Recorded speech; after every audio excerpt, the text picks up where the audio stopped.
कुछ बुरे कर्म करने के बाद अच्छाई की चादर कुछ इस तरह से हम ओढ़ते हैं कि आसपास के लोग देखें तो उन्हें नज़र आता है कि बड़े भले इंसान हैं, बड़े प्यारे इंसान हैं, इनके साथ ऐसा बुरा कैसे हो सकता है। लेकिन एक हमारी बहुत प्यारी बहन जो हमसे यहाँ पर टप्पल जेवर से जुड़ी हुई है, उन्होंने कहा कि मेरी प्यारी बहन कितनी भी अच्छाई की चादर ओढ़ लेना, लेकिन जब तुम्हारा कर्म उभरेगा ना तो कोई माई का लाल या कोई भी उस कर्म को बदल नहीं सकता। जो बुरा करते हैं उन्हें पता होता है कि हमारी इस करने का फल हमें मिला है और ये बुरा हमने किया है उसका ये हमें भुगतान है, लेकिन वो इस समाज और इस दुनिया के सामने बेचारे बन जाते हैं। वो चीख चीख कर सीना पीट पीट कर कहते हैं कि भगवान हमने बुरा क्या किया, हमारे साथ ऐसा क्यों हुआ। लेकिन बहन जब अपने गिरेबान में झांकते हैं ना तो सारी कमी अपने अंदर दिखती है। मैंने कहा आपने बहुत अच्छी बात कही, लेकिन आपको इतना सारा अनुभव कहाँ से हुआ। उन्होंने कहा कि बीते 1 साल से आपसे जुड़ी हुई हूँ, ज़्यादातर कमेंट नहीं करती हूँ, लेकिन आपकी वीडियो देख देख कर मुझे अपने अंदर झांकने का मौका मिला। मैंने सोचा कि हमने कितना बुरा किया। अब आप कहोगे कि कोई अपनी बुराई कैसे कर सकता है। संध्या जी कहती हैं कि मैं खुलकर आपके चैनल के माध्यम से उन लोगों को जागरूक करना चाहती हूँ जो लोग शायद एक अपराध को करके अपने आप को बड़ा भोला, बड़ा मासूम, बड़ा प्यारा इस जगत को दिखाते हैं, लेकिन वो सत्य नहीं होता। आज की स्टोरी आपकी रुए खड़े कर देगी। आपकी स्टोरी आज आपको डरा सकती है। आपकी स्टोरी नहीं कहने का तात्पर्य आज की स्टोरी उन दबे हुए राजों को खोलेगी जो शायद कहीं ना कहीं इस दिल या इस पेट या इस सीने में दफन है, जिन्हें शायद कोई खोल ही नहीं सकता सिवा परमात्मा के। हमसे जुड़ी हुई है जेवर टप्पल से हमारी प्यारी बहन जिनका नाम संध्या है। वो अपने पीछे ठाकुर लगाती हैं। संध्या ठाकुर अपने जीवन का एक सत्य सभी लोगों के सामने रखना चाहती हैं और आपको उस सत्य से कुछ न कुछ सीखने को मिलना चाहिए। संध्या कहती हैं कि मेरा एक बहुत सुंदर सा बेटा, 3 बेटियां हैं, मेरा पति जो बहुत अच्छी नौकरी करता है, बैंक में मेरा पति कार्यरत है, बैंक में काम करता है। मैं एक बहुत अच्छी गृहिणी हूँ, संपत्ति अपार है, बुजुर्गों की संपत्ति बहुत सारी है जो शायद अरबों खरबों में किले हैं, जमीन जायदाद है। संध्या जी कहती हैं कि बहन हमारे घर में किसी चीज़ की कोई कमी नहीं है। पैसा, कभी ये महसूस नहीं हुआ कि हमारे पास पैसा नहीं है, कभी महसूस नहीं हुआ कि हमारे पास इस चीज़ की कमी है। बहुत अच्छा मेरा परिवार, 3 बेटियों के बाद एक बेटा हुआ, बेटा जवान, एक बेटी की शादी कर दी, घर में सब कुछ बहुत अच्छा चल रहा था। लेकिन मेरे पति जो बैंक में थे, अचानक से उनके दिमाग में बहुत सारी बातें इधर उधर की चलने लगती हैं। मेरे ऊपर कई बार उन्होंने कई आरोप लगाए, कई बार मुझसे कहा कि तुम सही नहीं चल रही हो। बहुत सारी चीज़ें बहन उन्होंने मुझसे कही और मैं अपने जीवन का सत्य सबके सामने रखना चाहती हूँ।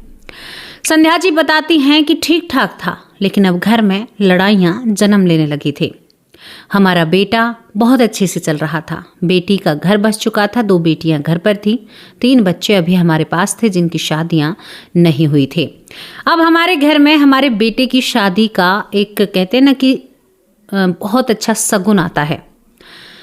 मेरी एक खास जानकार ने कहा कि हम तुम्हारे बेटे के हाथ में अपनी बेटी का हाथ देना चाहते हैं। तुम्हारा घर परिवार, घर संसार बहुत अच्छा है, घर में नौकरी है, बहुत सारी चीज़ें हैं, हमें तुम्हारा बेटा बहुत पसंद है। संध्या जी फूली नहीं समाती हैं। इसके बाद संध्या जी बताती हैं कि मैं बहुत खुश थे, मैंने बहुत चाव से सब कुछ किया था, मेरे पति भी बहुत खुश थे, लेकिन गली में जो आवारा कुत्ते रहते हैं ना, वो हमारे घर के सामने रोते हैं।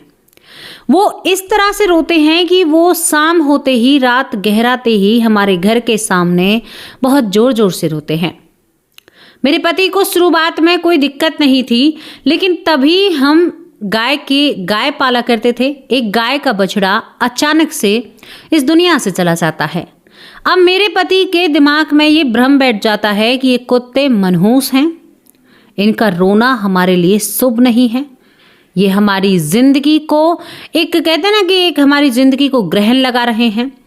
एक तरफ शादी थी, दूसरी तरफ गाय का बछड़ा इस दुनिया से जा चुका था, तीसरी तरफ गाय दूध नहीं दे रही थी।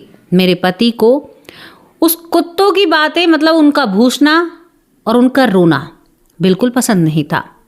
मेरे पति ने करीबन ये सब कुछ देखा 10 दिन। 10 दिन देखने के बाद मेरा पति एक लाठी लेता है और उन कुत्तों का पीछा करने लगता है। मेरा पति जब उन कुत्तों का पीछा करता है, 5 दिन तक मेरा पति उन कुत्तों का पीछा करता है। जब भी वो नज़र आते हैं तभी उनके पीछे भागता है। कुत्ते थे, भाग जाते थे। बहन, एक दिन सुबह करीबन 4 बज रहे थे। 4 बजे मेरे द्वारे पर शादी का सजा हुआ घर, मेरे द्वारे पर कुत्ते रो रहे थे। मैं उठती हूँ। मैंने कहा कि बड़े नास की जड़ है, मेरे ही दरवाजे पर आकर रोते हैं। अक्सर ऐसा हर किसी के घर पर हो सकता है। संध्या कहती हैं कि मेरे पति चारपाई से उठते हैं, बेड था, उठते हैं और एक लाठी हाथ में लेते हैं और दरवाज़ा खोलकर कुत्ते का पीछा करते हैं। बहन, साथ में मेरा बेटा भी था। दोनों बाप बेटों के हाथ में लाठी थी और एक कुत्ते को घेर कर दूसरी गली में, यानी घर के पिछवाड़े, उसके सर पर एक लाठी से ऐसा वार किया कि कुत्ता गली में ही इस दुनिया से चला जाता है। थोड़ी देर वो बिलखता है, तड़पता है और इस दुनिया से चला जाता है। मेरे पति को कोई पश्चाताप नहीं, कोई भी उसके सर में मारा था, खून भी निकला था और मेरे पति को कोई दुख नहीं था। कहा कि ये परेशान करते हैं, सोने भी नहीं देते हैं। ये बहुत बुरी बात थी। संध्या जी कहती हैं कि मैं अपने आप को बहुत छोटा महसूस कर रही थी उस समय और मैं चाहती थी कि ये सब कुछ क्यों हुआ। मैं ऐसा नहीं चाहती थी, मुझे नहीं पता था ऐसा हो जाएगा। पति ने नमक की थैली लाकर कुत्ते को जमीन में दफन कर दिया। ये बातें हकीकत की आप लोगों के सामने रख रही हूँ, जो शायद कुछ लोगों को लगे या ना लगे। वो कहती है कि उसके बाद जीवन में सब कुछ अच्छा चलता है। शादी होती है धूमधाम से। कहीं ना कहीं हम भूल चुके थे कि ऐसा कुछ होने वाला है या कुछ हुआ था या हमने कुछ गलत किया था। मैं भी कहीं ना कहीं वक्त के साथ उस चीज़ को भूल चुकी थी, क्योंकि जिसने ये सब कुछ किया था वो मेरा बेटा और पति था। वो कहती है कि एक दिन मेरे पति बैंक से लौट रहे थे, नौकरी करते हुए बाइक पर थे। ट्रक के साथ ऐसा हादसा होता है, मेरे बेटे की शादी हो चुकी थी, कि मेरे पति का सर किसी की समझ में नहीं आता है कि ये किसी इंसान का सर था। आप सोच लीजिए उस वक्त क्या था। संध्या खुले मन से कहती है कि मैं उस दिन बेबा हो चुकी थी। मेरा पति इस दुनिया से जा चुका था और मैं माथे में हाथ मार मार कर रो रही थी कि प्रभु तेरा हमने क्या बिगाड़ा है। अब ये कुत्ते वाली बात तो ना किसी पड़ोसी को पता, सुबह 4 बजे की बात थी, किसी को नहीं पता था। वो रोती है, विलाप करती है कि भगवान तुमने बहुत बुरा किया है। हमारे बेटे की शादी हुई है, अब ये तो 2 बेटियां कुंवारी हैं, यानी उनकी शादी नहीं हुई है। हमारा क्या होगा? क्यों किया आपने ऐसा? कितना बड़ा आरोप भगवान के ऊपर है। संध्या जी कहती है कि मैं रोती रहती हूँ, भगवान को दोष देती रहती हूँ, लेकिन मुझे यहाँ पर अकल नहीं आती है और आपको मैं विधि का विधान बताती हूँ। मेरे घर में जो बेटे की बहू आई थी, शादी के 7 महीने बाद, मेरे पति की मृत्यु के बाद 7 महीने के बाद पति पत्नी में क्या लड़ाई हुई, क्या झगड़ा हुआ। मेरे बेटे की बहू अपने कमरे को बंद करती है और इस दुनिया से चली जाती है। ये कहती हैं कि वैष्णवी बहन, हमारा सब कुछ उजड़ चुका था, अब भी मुझे ध्यान नहीं था हमने क्या किया है। मुझे नहीं पता था हमने क्या किया है। मैंने भगवान को गालियां तक दी। मैंने कहा कि क्यों परमात्मा, तुमने ऐसा क्यों किया? मेरे घर को उजाड़ने में कोई कसर नहीं छोड़ी। और बहन, उससे भी बुरी बात मैं आपको बताऊं, उससे बुरी बात, करीबन 15 या 20 दिन बाद मुझे डॉक्टर बताते हैं कि मेरा जवान बेटा, एक लौता बेटा, पागल हो गया है। मानसिक हालत ठीक नहीं है और पागल भी ऐसा हुआ है कि शायद वो जीवन भर ठीक ना हो। मैं स्तंभ खड़ी रह जाती हूँ, सोच में पड़ जाती हूँ, क्या विधि का विधान है। 1 साल में इतना सब कुछ हो गया, कैसे? वो कहती है कि मैं खुद पागल होने की हालात में आ चुकी थी। जवान बेटा कपड़े उतारकर रोड पर भागने लगता था। मेरे इतने बुरे दिन थे। लोग कहते हैं कि भगवान ने सही नहीं किया। अरे संध्या, तुम तो बहुत अच्छी थी, कहा कि तुम तो बहुत अच्छी थी, बहुत भोली थी, तुम्हारे जीवन में तो कोई दुख ऐसी तकलीफ नहीं थी, तुमने सबका अच्छा किया। संध्या एक अच्छे मन की और शुभ विचारों वाली महिला थी, बहुत अच्छा स्वभाव था उनका। संध्या समझ नहीं पा रही थी कि मैं क्या करूं। वो महिला इतनी टूट चुकी थी कि पति इस दुनिया में नहीं है, बेटा बावला हो गया है, बेटे की बहू इस दुनिया से जा चुकी है और 2 बेटियां अभी भी उसके साथ थी। वो कहती है कि पैसों का कोई मोल नहीं होता जब जीवन में अपने नहीं रहते। ये बात तो मुझे उनकी बहुत अच्छी लगी। सच में ही पैसों का कोई मोल नहीं होता। ये घटना बहुत ही कुछ सिखा देने वाली है। वो कहती है कि मैं दिन रात रोती रहती हूँ, सुबह से शाम तक मेरा रोने का ही काम, मेरी आंखें सूज गई थी, घर में खाना तक नहीं बनता था। मेरी बेटियां कहती थी कि माँ अगर तुम ऐसा करोगी तो हमारा क्या होगा। मैं एक दिन भगवान की तरफ अपने हाथ चलाती हूँ और कहती हूँ कि इस मंदिर की ना, इस घर में कोई ज़रूरत नहीं है, निकालो भगवानों को बाहर। मुझे नहीं चाहिए ऐसे भगवान जिन्होंने मेरा जीवन बर्बाद कर दिया। मैं यहाँ पर वो कहती है कि मैं अब भी उसी भ्रम में थी। मैंने सभी भगवानों की तस्वीरों को सम्मानपूर्वक गंगा नदी में, गंगा माँ में विसर्जित कर दिया। मैं घर में आकर बैठती हूँ, रोती हूँ, विलाप करती हूँ, क्योंकि मुझे गंगा पर तो जाना था। मेरा जो मानसिक रूप से बेटा था उसके ऊपर केस दर्ज होता है। केस दर्ज होने के बाद वो एक पुलिस प्रक्रिया या कानून प्रक्रिया जो होती है उसके तहत आता है। मैं अकेली रह चुकी थी, मेरा घर मुझसे छूट चुका था। एकदम मुझे अपना घर बेचना पड़ा। घर मुझे ऐसा बेचना पड़ा कि बस यही है, जो 10 लाख की चीज़ थी वो मुझे 7 लाख में बेचनी पड़ी। ये पूरा जो चैप्टर है, जो पूरी जिंदगी की कहानी है, अभी आगे जो सुनोगे ना वो और भी डरा देने वाली बात है।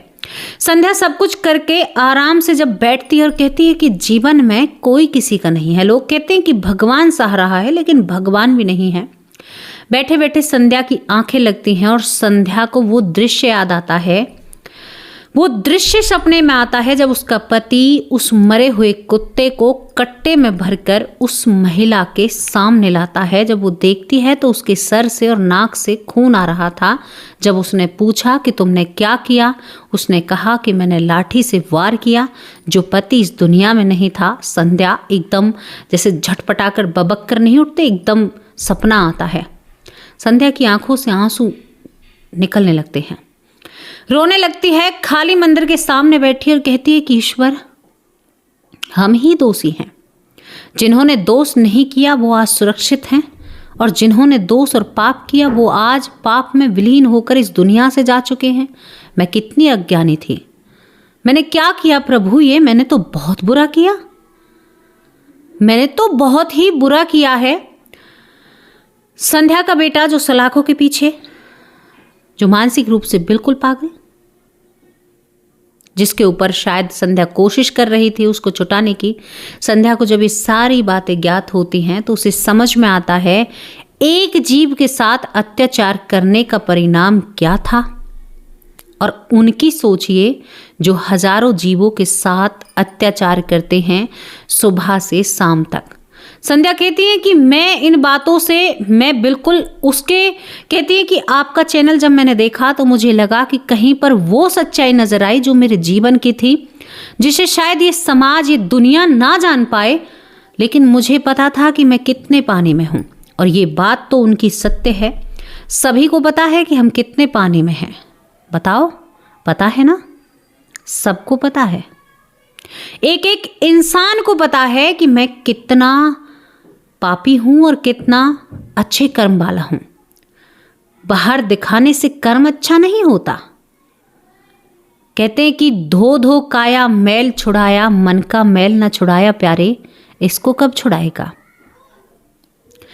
बढ़ जा उस कदम को लेकर जहां तुझे एक नई ऊंचाई, नई पहल, नया सब कुछ होगा। आपका जीवन एक ऐसा अपार सागर बनेगा जिस सागर से आप कितनी भी गाकर उठा लीजिए, पानी कम नहीं पड़ेगा।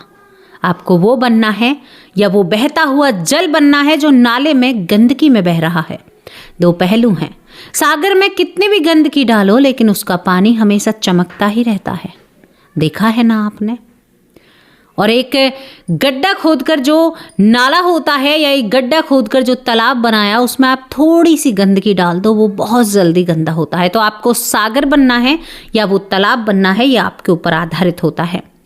ये कहती हैं कि मैंने मान लिया, मैं धूमधाम से भगवान के जो रूप है उन्हें लेकर आती हूँ, बहुत अच्छे से मानती हूँ और उसके बाद मैं आपकी वीडियो देखती हूँ। आपकी वीडियो को देखने के साथ साथ मैं भगवान की पूजा करती हूँ और मैं बहुत सारे लोगों से खुलकर कहती हूँ कि पाप आपका पीछा नहीं छोड़ेगा, एक जन्म से दूसरे जन्म तक। उनका कहना है संध्या जी का कि एक जन्म से, हालांकि मेरे पति की, क्योंकि मेरे पति सरकारी नौकरी करते थे, मेरे पति की तनख्वाह जो मेरे घर का गुजारा करती है, पैसों की मुझे आज भी कमी नहीं है, लेकिन मेरे घर के लोगों की मुझे बहुत कमी है, क्योंकि आज मैं दूसरी बेटी की भी शादी कर एक बेटी के साथ अकेली रहती हूँ। वो घर मुझे खाने को दौड़ता है, जो घर हंसता खेलता था।